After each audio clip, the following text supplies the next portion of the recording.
In fact, so the story goes, I had not raised $1 for the fund when I announced it, which was a sort of risky, calculated, decision to just try and get the word out to people that this is what I'm doing. And again, just like, just so much support from different corners of the community. And what ended up happening was what that turned into was 99.5% of the LPs in my fund are here in Kansas City.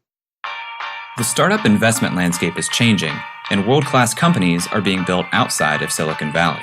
We find them, talk with them, and discuss the upside of investing in them.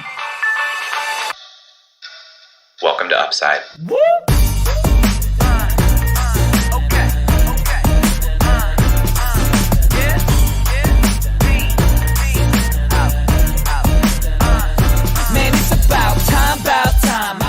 Hello, and welcome to the Upside Podcast, the first podcast finding upside outside of Silicon Valley. I'm Eric Hornung, and I'm accompanied by my co-host, Mr. Insurance himself, Jay Klaus. How's it going, Jay? Doing well. Calling in here from our Columbus Startup Weekend at Grange Insurance. I'm in a breakout room right now looking around at what I think to be key messages, key things to keep in mind. Actually, the name of this breakout room is the Not a Bad Idea Room. So maybe that's correlated to why we have things like key relationships and transformation and modernization and focused investments. And directly behind me, targeted growth. Wow. You know what else isn't a bad idea? Changing topics and moving over to our intro. Should be noted, listeners, that anytime Eric makes a nickname on this podcast, I don't know what's coming, and I'm just expected to respond to it. So you're getting it live. You did a great job there. Today on the podcast, we are doing another one of our coffee chat series. I am very excited because this city for us has been a tough nut to crack. Elusive. Today, we are talking to one of the staples of the Kansas City startup ecosystem, John Fein. John is the founder and managing partner of Firebrand Ventures, the venture firm that invests in the greater Midwest. We reached out to John. We had interacted with him a few times on Twitter, and he was just on our list as somebody who we thought seemed like he shared a similar point of view to us, or maybe we shared a similar point of view to him, maybe more appropriate. But his fund, Firebrand, invests in the Midwest, and he is based in Kansas City. We have not featured a guest on the podcast yet from Kansas City, but that will be changing soon, thanks in large part to John, besides this interview itself. Isn't it crazy how much value Twitter gives us and just people in general who want to connect? I feel like it's like the LinkedIn that LinkedIn should be. So much opportunity. If you know how to use Twitter in all forms, right? Like your feed can be worthless or your feed can be fantastic, depending on how you curate it. Yeah, we've made several relationships based solely on Twitter, which, comes from having our Upside FM handle, so plug for @Upside FM, but a bio that talks about what we're doing and a little bit about our show. And, you just engage with people. People are looking at their activity. They're looking at their mentions. Access is easier than you think a lot of the time, I think. Absolutely. And this interview is one example of that. So follow along with us at Upside FM on Twitter. Jay is @Jay Klaus, and I am @EK Hornung. Enough plugging. Let's get into the interview. What do you think, Jay? Yeah, let's talk to John. Please enjoy this interview with John Fein of Firebrand Ventures. John, welcome to the show. Thank you. It's great to be here. Can you tell us a little bit about your background and how you came to be so plugged in and, dare I say, integral to the Kansas City startup ecosystem? Sure. So I'm not originally from Kansas City. I'm originally from Boston, Massachusetts. I actually grew up in a town called Brookline, which is right next to Boston. I went to college outside Boston, and then after college, and I had majored in psychology and learned soon thereafter that just was not the field for me. Maybe I didn't have the mental fortitude for that field. So I gravitated towards something I always knew and was comfortable with, which was technology. My dad had worked for Digital Equipment Corporation, and we had a computer terminal, not a PC, an actual mainframe terminal in the house. And so I was on that thing from the time I was 8 or 9 years old. I got into technology and actually ended up moving to California about a year after I graduated college. And it was an awesome experience. I was in San Diego for 15 years, and that covered the time of the dot-com boom and bust. And so during that time, I was fortunate to experience that not only in Southern California, but Northern as well. I was a part of 5 different startups during that time, and 2 of them had headquarters in the Bay Area. So, it was a crazy, crazy time, and it was a great thing to experience on both sides of the bubble. One of those startups I co-founded. So I have the whole founder experience of, raising money and grinding out product development and getting customers and the whole 9 yards. None of those 5 startups were hugely successful by any stretch. A couple were moderately, I would say. And then what happened was I ended up, our son was born in 2003. And shortly thereafter, I said, I should probably get just a normal job for a while and take a break after having worked for 5 startups back to back. And so I got a job with a company at the time that was called Prescription Solutions. And they were sort of at the forefront of the mail order pharmacy business, sending prescriptions through the mail. They had outgrown their facility in San Diego, and they hired me to spin up their new operation in Kansas City. And so I joined them in 2005, and that's what brought me out here. I was traveling out here all the time. I loved it. I think we were ready for a change. I mean, Southern California is amazing. I miss a lot of things about living there, but it had gotten a lot more crowded and expensive than it was when we first moved there. And I think we were ready for a change. And so I relocated my family here in 2006, and that's what brought me here. And the interesting thing was I wasn't engaged with the startup community at that time when I moved here. And there wasn't much of a startup community at that time. I think I was working for a big company. We had gotten acquired by United Health Group right around the time I relocated to KC, which is also kind of when the fun stopped, because my first project for them in spinning up this operation in Kansas City was building an operation I was responsible for from 0 to 1,500 employees over 4 years, and from 0 to about $2 billion a year in revenue over that same time span. And so that was my life. I wasn't in the startup world. I was managing these large projects for United. But as it often goes, after we were acquired by a large corporation, it got to be a lot less entrepreneurial and a lot more bureaucratic. And some people are perfectly okay in that environment. I'm definitely not one of them. So I started engaging with the startup community a few years after we were acquired by United. So it's probably like 2011, 2012. And I felt like I was, again, very lucky. That's when the startup community here, at least at KC, really started to take off. Google Fiber had come in. So, the neighborhood where Google Fiber was first installed in the United States is in Kansas City, in a place that became known as the Kansas City Startup Village. So even though you might think having a lot more bandwidth isn't a huge catalyst, it actually was a big spark for our community. So that's a long-winded way of telling you how I got to KC and how I started to engage. So let me just get the timelines right. 2006, you came to Kansas City. 5 years later, in 2011, you left this company that you were working with. It's 2011. You start getting involved in the Kansas City startup ecosystem in its early days. What has changed between 2011 and 2018 in Kansas City? Because what I see now is that Kansas City is really blossoming and doing a lot of incredible stuff. Absolutely. And I actually stayed with United Health Group right up until the time I joined Techstars as managing director. So I actually stayed with them through 2013. So it was a really interesting experience. I was working for United, and I was attending startup events and meeting people in the startup community. And it was kind of like 2 completely different worlds. So many things have changed for Kansas City since that time. I think it happens in steps, right? Like, it doesn't happen overnight. Brad Feld's famous book, Startup Communities, he talks about it's roughly like a 20-year life cycle to develop a real self-sustaining startup ecosystem. And I think Kansas City is 5 to 6 years into that. So I think that what happens is you start to have successes, entrepreneur-led successes. So for Kansas City, it's companies like iVerify that was acquired by Alibaba / Ant Financial, for $100 million a couple of years ago. It's C2FO, who raised a round of $100 million last year, or earlier this year, I think it was. So it's been those types of steps on the entrepreneur side and the startup side. And then it's been sort of little validation points that, every startup ecosystem seems to have. So it's everything from, Uber coming into your town and Lyft. We have a WeWork now. Techstars came in 2013. We have, a real smart city organization that was actually one of the 7 finalists that lost to you guys in Columbus.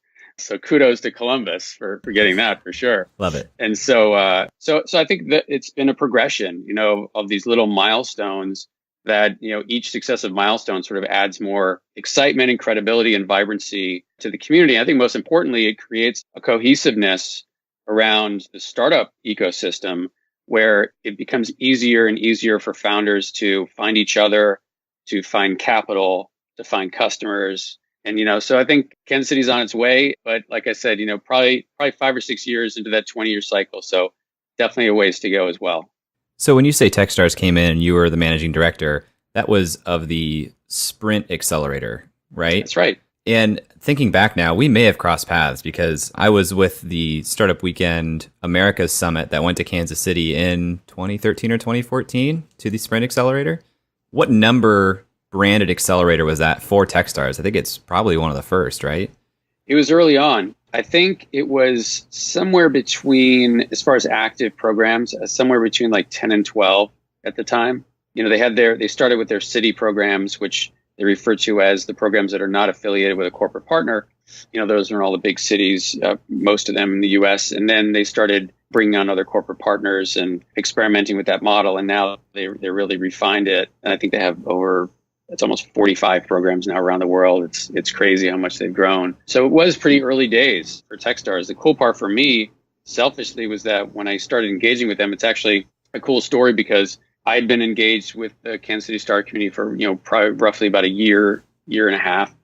I didn't reach out to Techstars. They reached out to me through a contact I had met in the community here in Kansas City. So basically what happened is I got an email from David Cohen out of the blue. So I was like, why is David Cohen sending me an email? I don't understand this. This is pretty awesome. To, me flying to Boulder for a day. And that team at the time still being relatively small enough where I basically met everybody, all the the key people in Boulder there in a day, had lunch with David Cohen. And at the time before I went, I had not envisioned running an accelerator program. That just didn't seem to be the next step in my career path. I thought I was going to, start another startup. But after I met the Techstars team, I was completely sold. I went from on the fence to I got to get this job. These are amazing people. Even after having transitioned from Techstars to Firebrand, I still feel the same way about them. So it was great to join Techstars at that stage where it was still relatively small, definitely felt like a startup themselves, and just incredible people there. You mentioned Firebrand. Can you talk to us about that transition from Techstars to Firebrand and why the creation of Firebrand? What was the impetus behind that?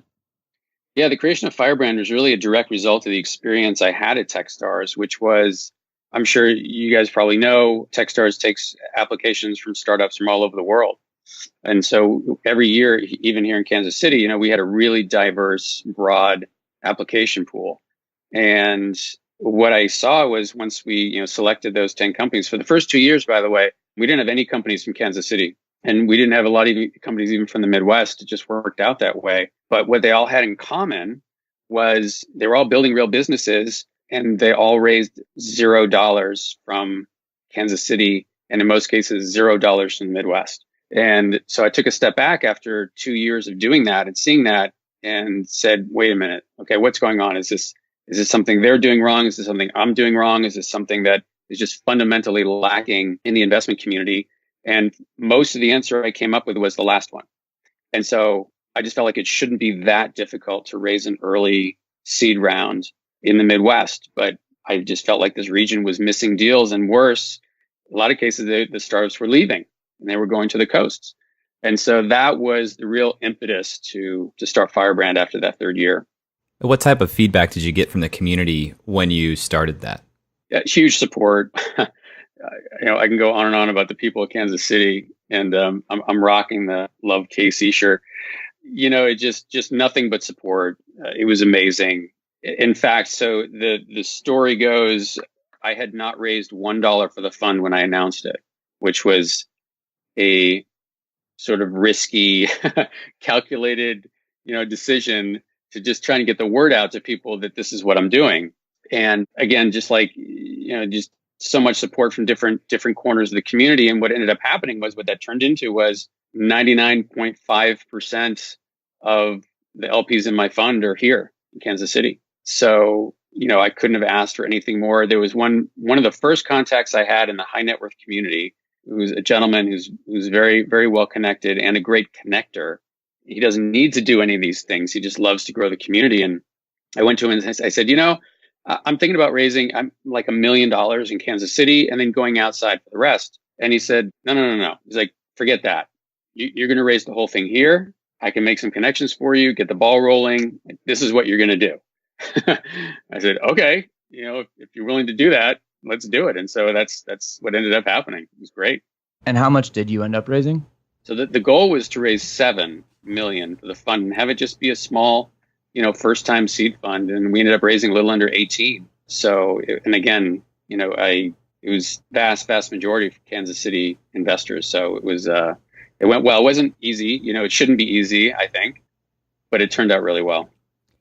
We both read your recent blog post talking about your lessons in raising this fund, and it was such a great read. So thank you for being transparent and sharing that.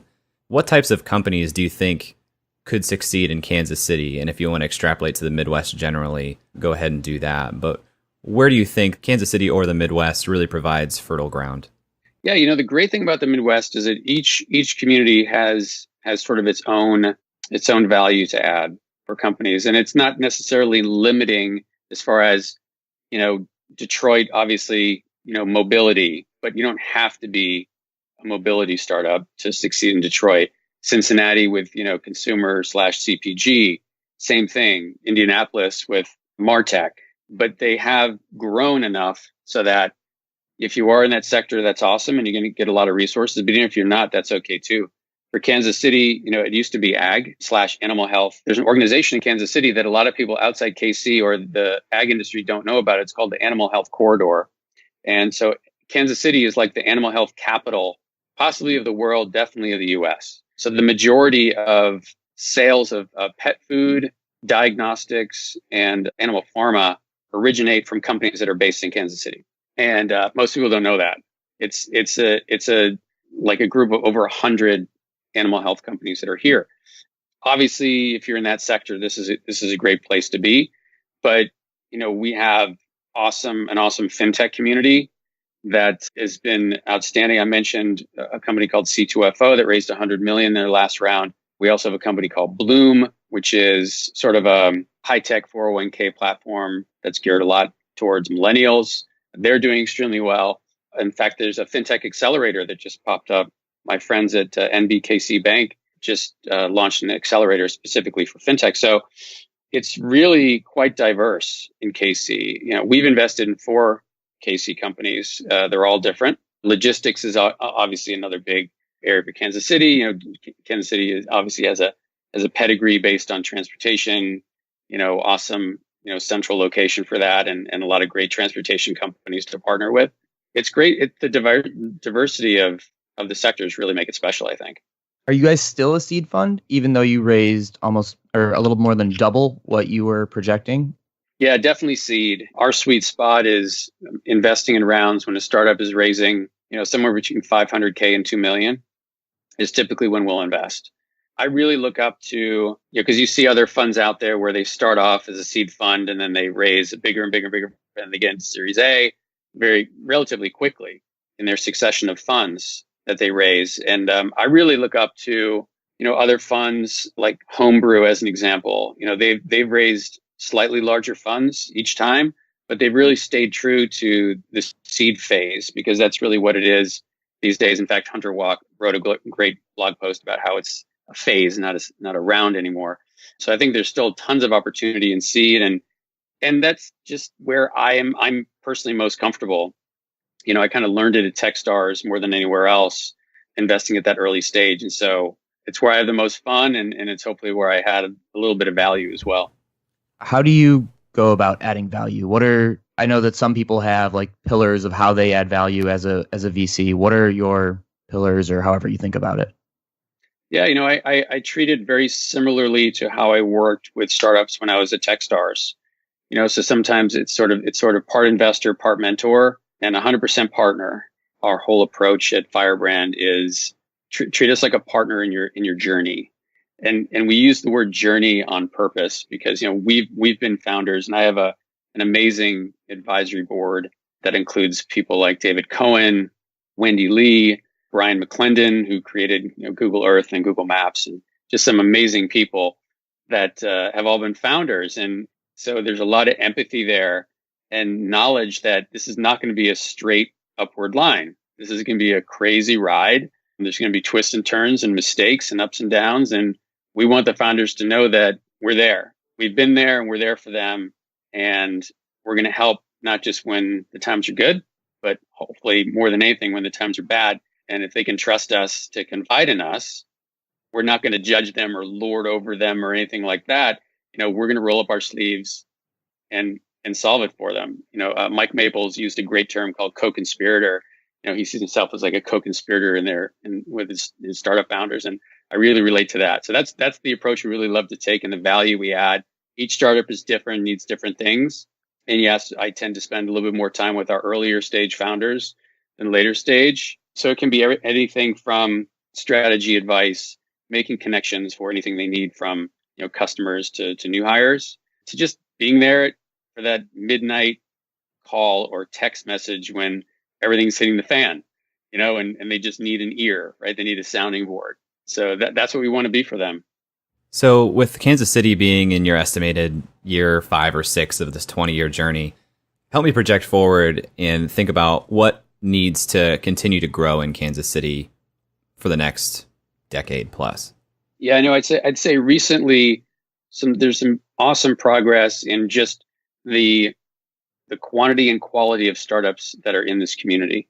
It used to be that everybody knew everybody, and that's not the case anymore. I was just having this conversation yesterday with, I don't know if you guys have read Startland News. It's like the main startup publication in KC, and they're themselves are a great connector, and they hold events from time to time. And we were just talking yesterday about how even as recently, probably as 3 years ago, if you attended a startup event in KC, it was the same people that went from event to event, right? And so the events were fun, but they were more just like parties, and you knew exactly who was going to be there.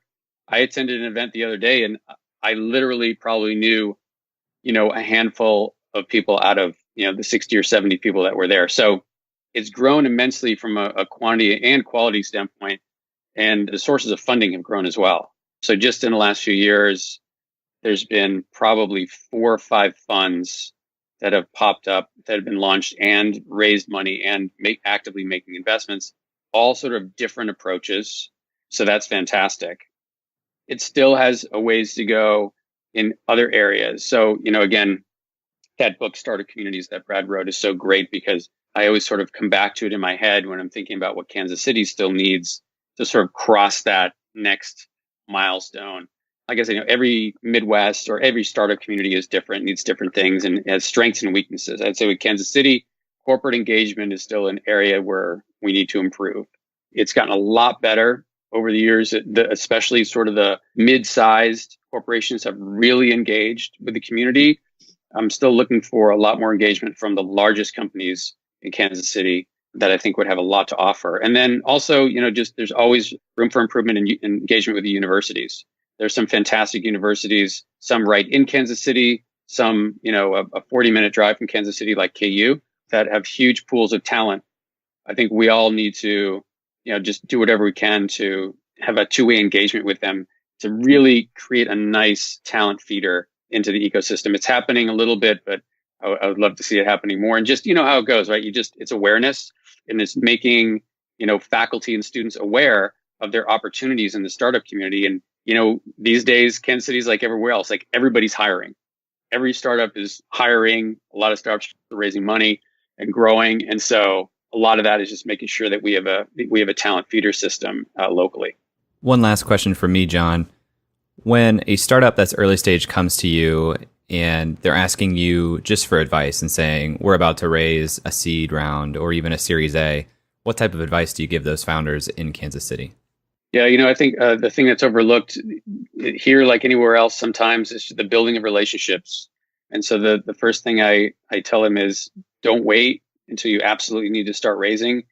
Start engaging with people now. Get warm introductions to people. Grab coffee with them.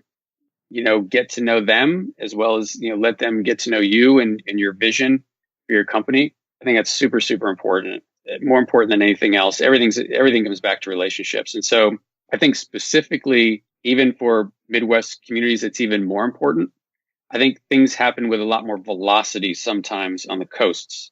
Here, it seems to be a longer process of building trust. And so again, it's just that much more important to build those relationships. Great. Well, thanks so much for being on the show, John. I want to be respectful of your time here. If people want to learn more about you or Firebrand, where would you direct them? Yeah, check out our website, reach out to me on Twitter. I'm probably most active on Twitter than anything else. Accessibility is a big part of our approach. And so, I welcome anybody who wants to reach out to me. Our mission in life is to connect with and invest in exceptional founders.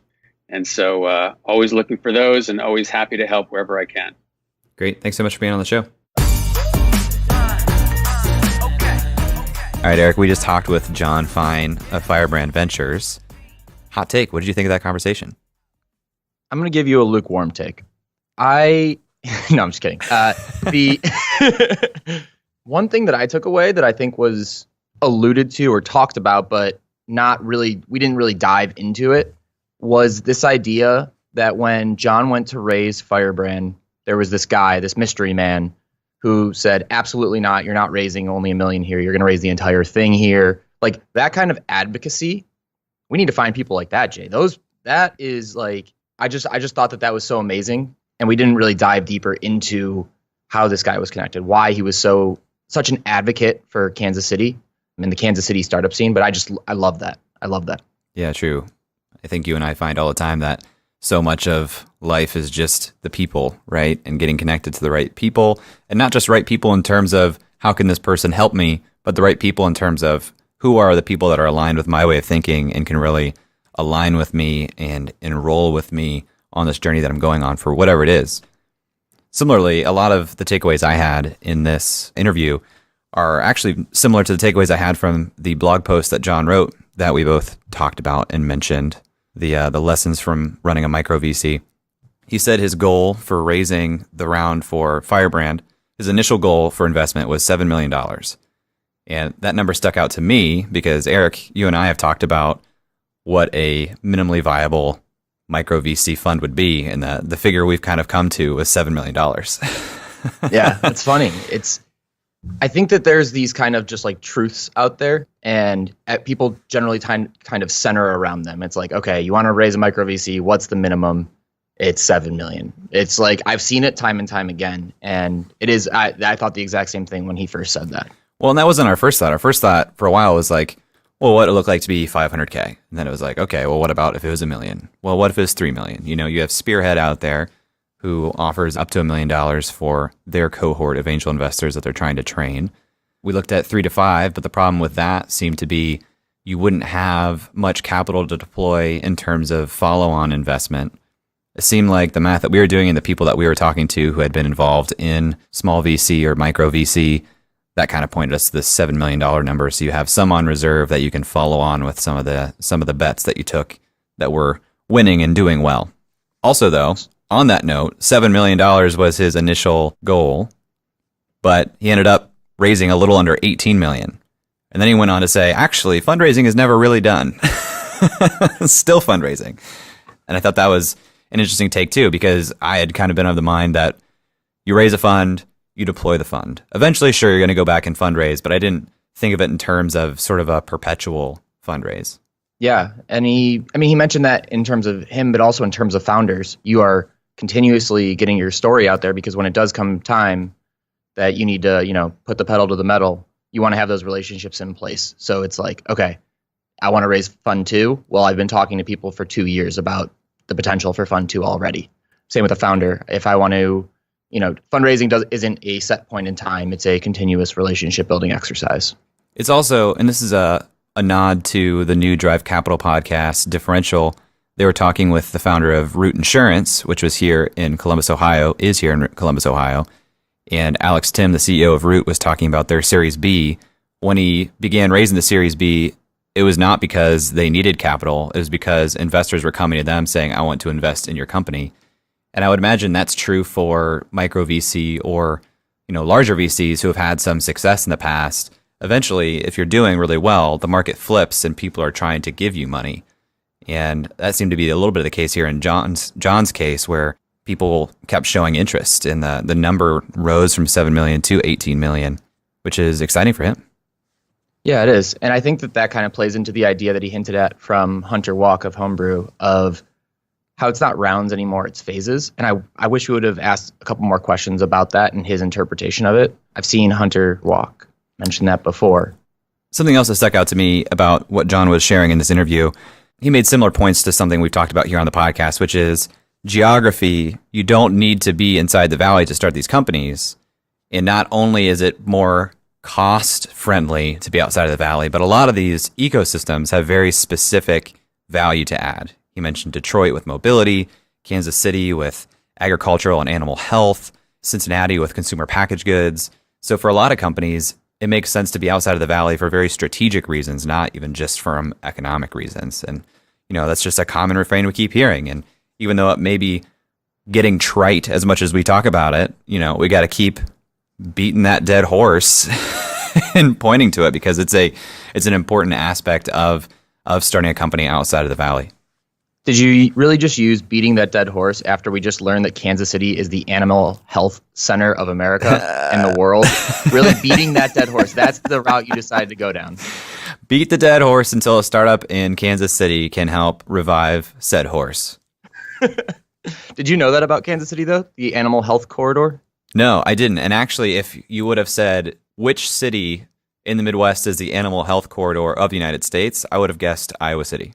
Why? Why is that?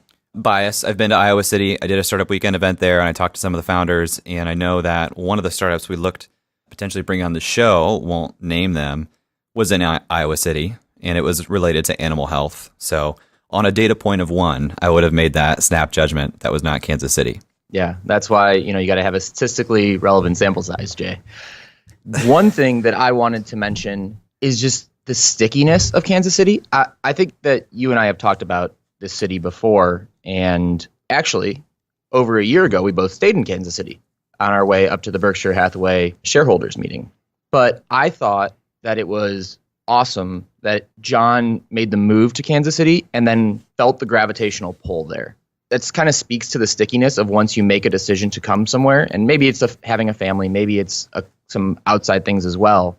But he found an opportunity in Kansas City, was able to apply the skills, and also caught the wave up, which started in 2011 or so. That's such a common thing we hear for many cities in the Midwest. It's something that I hear from people who relocate to Columbus. And I think as someone outside that city, it's easy to be like, yeah, really though? Like, really? But it's true for people who go to those cities and experience it. I'm sure if I had gone to Kansas City instead of Columbus, in some ways I would have found a way to identify with that city and maybe grab onto that same gravitational pull that John was talking about. Could be true of Detroit. When I talk to people who join VFA or go check out Detroit, that's true for a lot of them. I think that there's just a lot of benefit and good lifestyles to be lived here in the middle of the country, where people are a little bit, I don't want to say rooted in reality, but in some ways, you're near a more representative sample of your customers and what most people in the market kind of operate like. One of the things that how I would differentiate my experience living in New York and living in Ohio is that everyone who lives in New York has a game plan for when they're going to get out of New York. Interesting.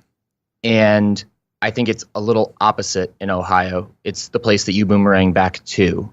Even if you aren't from there, if you are one of your friends who came to Columbus, it's like, yeah, I don't have any time frame for leaving here. Whereas in New York, it's like there are people who are like, yeah, I'm doing exactly 8 years here, and then I'm leaving to go X, Y, and Z. Wow. I was just in New York City with my mom, as you know, and I couldn't get over the fact that everyone I saw on the train looked so much more unhappy than I'm used to seeing. And it wasn't like angry or mad. It just seemed like they were like beaten down. And that's a hot take. By the way, the city can do that to you. I don't want to let this go too long before I make this comment. When we stayed in Kansas City on our way to Berkshire, I distinctly remember thinking of Kansas City as the nicest Midwest nice that I had ever experienced. Really? Have you been to Minneapolis? Actually, good point. Yes. But I was in Minneapolis to see a Green Bay Packers versus Minnesota Vikings game, and I was a Green Bay fan. So probably tainted my experience a little bit. But the two things that happened in Kansas City when we were there, and we were there for 12 hours, less than 24 hours. Yeah. One, I was taking out the trash of the woman who was hosting us, and somebody on a morning jog literally stopped her morning jog, took out her headphones, and asked me how my morning was going as I was taking out this trash. That was number one. Number two, we were looking for a record store, and these guys who were just out on their smoke break seemed like they would move a mountain to help us find an open record store. It was crazy. Anyway. Yeah. So if you're from New York and you're sick of the middle fingers and honking, move to Kansas City. There you go. There's the pitch. All right, Jay. We are going to wrap it up here. It was an awesome conversation. You want to run people through how to connect with us? Yeah, totally. So if you guys enjoy this conversation, would love to hear what your takeaways were. We didn't touch on this, but I'd love to hear your take on John announcing his venture fund before he had raised a single dollar. That's like a crazy thing that we could dive into for a while. Love that. Anyway, if you guys have any thoughts, tweet at us at UpsideFM. You can also comment on this episode on Breaker. Breaker is our preferred podcasting app. Otherwise, if you guys have any thoughts, if you know somebody who could be a good guest for our show, if you could be a good guest for our show, feel free to email us as well. hello@upside.fm. All right, we'll talk to you next week. That's all for this week. Thanks for listening. We'd love to hear your thoughts on today's guest, so shoot us an email at hello@upside.fm or find us on Twitter @UpsideFM. We'll be back here next week at the same time talking to another founder in our quest to find upside outside of Silicon Valley. If you or someone you know would make a good guest for our show, please email us or find us on Twitter and let us know. And if you love our show, please leave us a review on iTunes. That goes a long way in helping us spread the word and continue to help bring high-quality guests to the show. Eric and I decided there were a couple things we wanted to share with you at the end of the podcast, and so here we go. Eric Hornung and Jay Klaus are the founding parties of the Upside podcast. At the time of this recording, we do not own equity or other financial interest in the companies which appear on this show. All opinions expressed by podcast participants are solely their own opinion and do not reflect the opinions of Duff & Phelps LLC and its affiliates, Unreal Collective LLC and its affiliates, or any entity which employ us. This podcast is for informational purposes only and should not be relied upon as a basis for investment decisions. We have not considered your specific financial situation nor provided any investment advice on this show. Thanks for listening, and we'll talk to you next week.